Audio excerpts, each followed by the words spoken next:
Tirakat itu apakah semacam meditasi? Jawabannya bukan. Ya, meditasi itu bukan tirakat. Tirakat itu didefinisikan sebagai upaya untuk menahan segala hawa nafsu.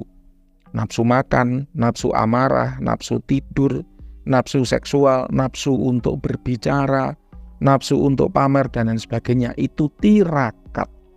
Kalau ilmu yang dipelajari itu adalah ilmu dari jenis aliran al-hikmah, biasanya tirakat yang dilakukan itu berupa berpuasa.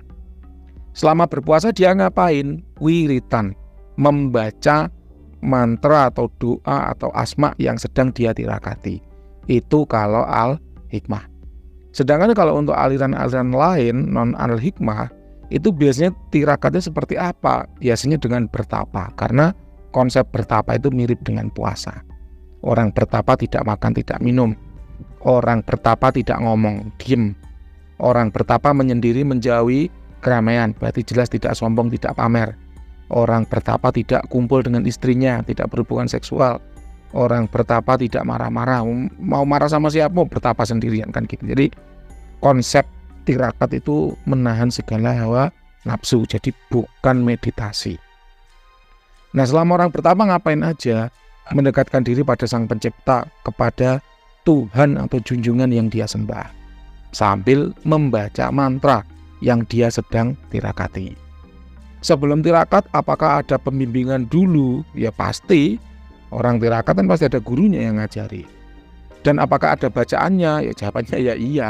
Yang dibaca apa? Ya mantra yang sedang ditirakati. Kan orang tirakat itu dalam rangka ilmu, dalam rangka menguasai ilmu tertentu. Jadi ya pasti ada bacaannya.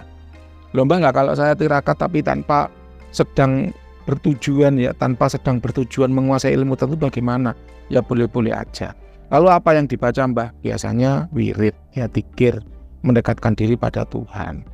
Nah, kalau saya non muslim gimana Mbah? Apa yang saya baca? Wallahu alam. Anda tanya ke guru yang nyuruh Anda tirakat. Jadi disitulah memang pentingnya guru. Jadi Anda tidak bisa ya tirakat, ya bertapa atau puasa tanpa bimbingan seorang guru. Kenapa? Karena nanti kalau ada apa-apa, siapa yang akan membantu Anda? Ya, jadi carilah guru sebelum Anda tirakat atau mempelajari keilmuan tertentu. Loh Mbak, kalau saya udah nggak percaya dengan guru gimana? Ya nggak apa-apa, Anda boleh berpuasa yang disunahkan oleh agama. Contohnya puasa Senin Kemis, contohnya puasa Daud dan lain sebagainya. Itu nggak usah baca mantra apapun boleh. Dan tuntunannya adalah sunnah Rasul. Ya, jadi sudah diajarkan oleh Nabi kita, ya Nabi Muhammad SAW gitu. Semoga menjawab pertanyaan ya.